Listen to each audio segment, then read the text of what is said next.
Fico surpreso com os muitos comentários de cristãos que não acreditam que o dízimo seja para hoje.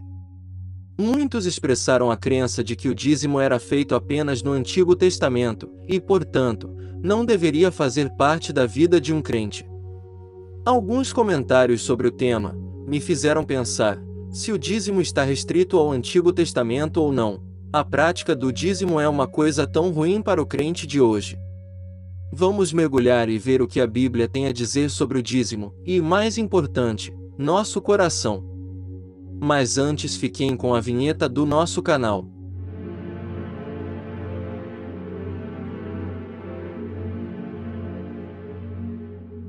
Você abençoado, não saia do vídeo sem se manifestar sobre o tema. Deixe um comentário sobre o que achou desta polêmica. Curta o nosso vídeo e se inscreva no canal, assim você estará nos ajudando a crescer. Não esqueça de marcar o sininho, ele é muito importante para que novos vídeos sejam compartilhados com você. A palavra dízimo vem de uma raiz do inglês antigo que significa 1/10. É a tradução inglesa comum para o grupo de palavras do hebraico do Antigo Testamento. O dízimo era uma oferta da renda agrícola de uma pessoa ao Senhor como expressão de agradecimento e dedicação.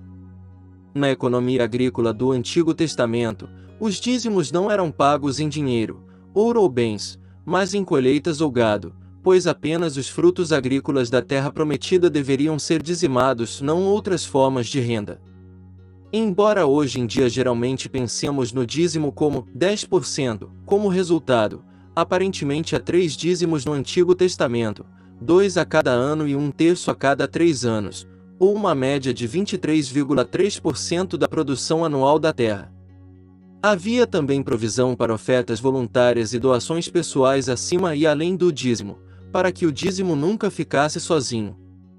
Os dízimos foram dados pelos patriarcas Abraão, Gênesis 4, 17 a 20, e Jacó, Gênesis 28, 22. Um sistema de dízimos foi instituído na lei de Deus, dada através de Moisés, Deuteronômio 12, Deuteronômio 14 e Deuteronômio 26, e os profetas repreenderam os filhos de Israel por não dar o dízimo a Deus, Malaquias 3:8. A ideia do dízimo ainda está presente no Novo Testamento, Mateus 23, 23, mas nunca é explicitamente aplicada aos crentes. Em vez disso, quase todos os cristãos são chamados a dar de livre vontade mais extravagante em resposta ao Evangelho do Senhor Jesus, com base na fé em Deus como provedor, 2 Coríntios 9, 6 a 10. O dízimo é uma questão do coração. Primeiro, vamos ver a definição e o propósito do dízimo. O principal princípio por trás do dízimo e da doação é o fato de que o que fazemos com nosso dinheiro mostra onde está nosso coração. Mateus 6:21 diz: "Pois onde estiver o seu tesouro, aí estará também o seu coração." Quando somos capazes de dar 10% ou mais de nossa renda em vez de guardar esse dinheiro para nós mesmos, isso mostra que nosso coração não está preso ao nosso dinheiro e que amamos a Deus mais do que ao nosso dinheiro. A Bíblia menciona dinheiro mais de 800 vezes e de todas as parábolas de Jesus, mais da metade delas falava sobre dinheiro. Por quê? Porque é aí que tantas pessoas tropeçam. Quando somos capazes de liberar pelo menos 10% de nossa renda de volta para Deus, nosso dinheiro não tem tanto controle sobre nós porque percebemos que Deus está no controle de nossas finanças. Lembramos que tudo o que temos nos foi dado por Ele. Embora a maioria de nós provavelmente trabalhe pelo dinheiro que ganhamos todos os meses, Deus tem sua mão ali, Ele nos deu a capacidade de fazer nosso trabalho. Muitos que entendem o que Deus realmente lhes deu parecem concordar que 10% nem parece suficiente. Outra pergunta comum é: o dízimo é obrigatório? Muitos leitores que responderam discordaram da ideia de o dízimo ser obrigatório, ou obrigatório, como se fosse algo que mantém os crentes em cativeiro. Mas os padrões de Deus realmente nos mantêm em cativeiro. Assim como Deus nos diz para manter o sexo dentro do casamento, amar uns aos outros e buscar primeiro o seu reino, o dízimo é uma bênção para nossas vidas e algo que ajudará a melhorar nossas vidas, assim como a vida de outras pessoas. Não somos salvos pelas obras, portanto, deixar de dar o dízimo não necessariamente te enviará para o inferno, mas isso ajudará a melhorar sua vida e fortalecer seu relacionamento com Deus. Pessoalmente, não acredito que Deus nos amaldiçoará se não dermos o dízimo, mas acredito que Ele nos ajudará a escapar da maldição que já está no mundo se o fizermos. Afasta o devorador das nossas finanças. Eu também entendo que pode haver alguns líderes da igreja que tentam culpar e coagir as pessoas a doar, mas estudos mostram que há muitos líderes da igreja que oram a Deus nesta área.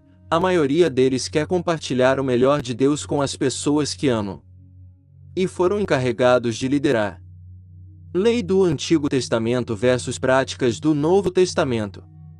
Se o dízimo é apenas para o Antigo Testamento ou se também está incluído no Novo Testamento é provavelmente a questão mais debatida. A escritura mais frequentemente referenciada em relação ao dízimo está de fato no Antigo Testamento, Malaquias 3:10-12, mas o dízimo também é referenciado no Novo Testamento. Em Mateus 23:23, Jesus fala com os fariseus, condenando-os por pagarem o dízimo, mas negligenciando as questões mais importantes de justiça, misericórdia e fé. Ele então continua dizendo a eles que eles deveriam de fato dar o dízimo, mas que não deveriam negligenciar as coisas mais importantes. Jesus reconheceu a importância de guardar o dízimo e nós também devemos.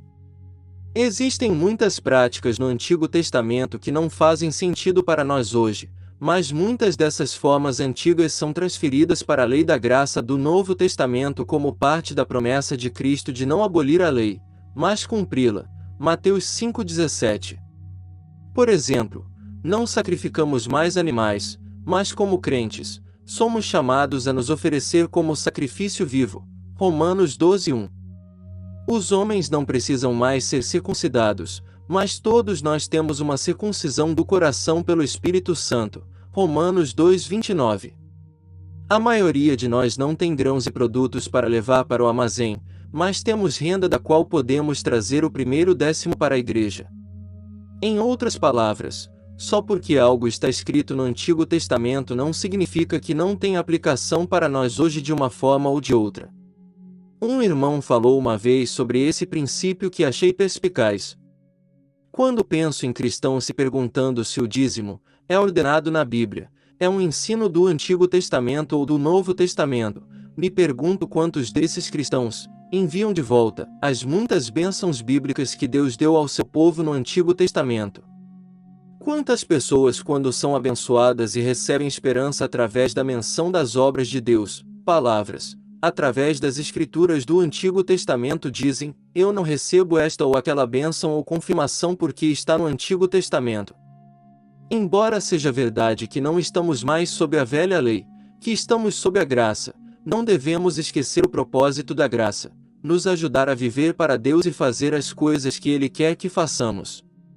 Romanos 8:4 nos diz que Jesus veio para que a justa exigência da lei fosse plenamente cumprida em nós, não para que pudéssemos rejeitá-la completamente. E Romanos 3:21-31 fala sobre como temos justiça pela fé e não por seguir a lei, mas o versículo 31 acrescenta, acaso anulamos a lei por esta fé? De modo algum. Antes, defendemos a lei. A graça de Deus nos dá o poder e a capacidade de dar o dízimo. Dízimo e o número 10. A maioria de nós está ciente de que nós, como cristãos, devemos dar, mas muitas pessoas ficam penduradas na parte de 10% do dízimo. O fato é que Deus sabe que nem todos podemos dar uma quantia igual porque todos temos recursos diferentes, então Ele deu uma porcentagem garantindo que seria igual. Jesus sentou-se em frente ao lugar onde as ofertas eram colocadas e observou a multidão depositando seu dinheiro no tesouro do templo. Muitos ricos jogavam grandes quantias. Mas uma viúva pobre veio e colocou 2 moedas de cobre muito pequenas, que valiam apenas uma fração de 1 centavo. Chamando seus discípulos, Jesus disse, em verdade vos digo que esta pobre viúva depositou no tesouro mais do que todos os outros.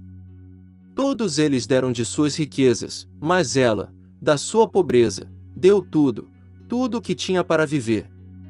Marcos 12, 41 a 44. Jesus entendeu que, embora esta viúva desse uma pequena quantia em comparação com as outras, seu coração estava dando mais, porque ela deu uma porcentagem maior do que ela tinha, do que todas as outras. Este versículo também é interessante porque esta viúva deu tudo o que tinha para viver. Há muitas pessoas hoje que dizem que não podem dar o dízimo, mas essa mulher percebeu que não podia deixar de fazê-lo. Deus sabe que somos naturalmente inclinados a ser egoístas e queremos manter nosso dinheiro. Então, embora assim, devemos dar alegremente, às vezes precisamos dar o passo e realmente dar, independentemente de nossos sentimentos internos. O ato de dar permite que Deus mude nossos corações para que, no final das contas, acabemos fazendo isso com alegria. Muitos de nós, se deixarmos nossas mentes naturais decidirem quanto dar, provavelmente optariam por muito menos de 10%. Ter um padrão nos mantém responsáveis, confiando o seu dízimo à igreja. E daí se você não tem problema com o conceito de dar ou mesmo com o conceito de dar 10%? E se você, como muitos outros, discordar daqueles a quem você entrega seu dinheiro, a igreja? Aqueles que expressam essa preocupação revelam dois problemas potenciais que precisam ser abordados. 1. A confiança desse indivíduo não está em Deus, e na igreja em que ele os colocou. Ou 2. Este indivíduo está frequentando uma igreja não confiável e deve considerar encontrar uma nova. A verdade é que os líderes da igreja são responsáveis por usar o dinheiro da igreja de maneira responsável. Eles têm mais responsabilidade por isso do que nós. E, como mencionado anteriormente, a maioria deles faz um bom trabalho nisso. Ainda assim, vale lembrar que nossa responsabilidade como crentes é simplesmente dar e confiar que Deus cuidará do resto. Espero que você esteja em uma igreja onde possa confiar em seus líderes para fazer o que é certo. Se você não conseguir encontrar tal igreja, então seria benéfico trabalhar em sua confiança em Deus, pedindo a Ele para ajudá-lo a confiar nos líderes aos quais Ele o colocou, ou orar para ajudá-lo a encontrar uma solução se houver um genuíno problema da corrupção presente. Mas lembre-se, você é responsável pelo que dá e pelo seu coração, e os líderes da igreja são responsáveis por como usá-lo. Para encerrar, gostaria de salientar que a porcentagem que você dá entre você e Deus, mas há muitos que dão 10% e querem encorajar outros a fazerem o mesmo. Pense nisso. Se alguns indivíduos estão dispostos a doar 10% de sua renda, ou mais, para a sua igreja, o lugar que os alimenta e ensina, e se alguns indivíduos estão experimentando as bênçãos de doar renda para cuidar dos necessitados e querem encorajar outros a experimentar as mesmas bênçãos que eles estão experimentando, pergunto: isso é uma coisa tão ruim? Será que Deus realmente abrirá as comportas do céu se eu começar a dar o dízimo? Talvez. Mas devemos reconhecer que esta passagem frequentemente citada, Malaquias 3:10, foi escrita não como uma promessa geral para os cristãos em todos os tempos e lugares, mas para um grupo muito específico de pessoas na história, os israelitas pobres e inseguros que vivem em terras, após seu retorno do exílio, na Babilônia. Deus exige mais aqui do que apenas o dízimo. Malaquias 3:5 Ele exige que seu povo seja generoso em misericórdia e justiça. Da mesma forma, os fariseus no tempo de Jesus eram dizimistas escrupulosos, mas Jesus lhes disse que eles estavam condenados, pois preferiam dar uma porcentagem fixa de colheitas aos mais exigentes, mais radicais e mais importantes, ou como Jesus disse, mais pesados. Busca de justiça e misericórdia, e o amor de Deus com seus recursos Mateus 23:23, Lucas 11:42. A ordem de dar generosamente não se limita a uma porcentagem definida, seja no Antigo Testamento ou no Novo. Em vez disso, somos chamados a amar nosso próximo como nós mesmos queremos ser amados, 1 João 3:16-18, assim como Jesus nos amou, 2 Coríntios 8:9. É claro que Deus em sua graciosa soberania pode decidir nos abençoar se dermos generosamente.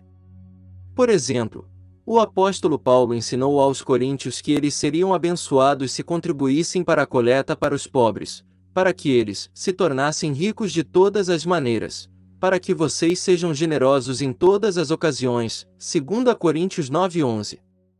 Mas não devemos dar o dízimo ou praticar qualquer outra forma de doação apenas pelos benefícios econômicos que isso possa trazer. Nosso objetivo principal deve ser glorificar a Deus, 2 Coríntios 9:12-15.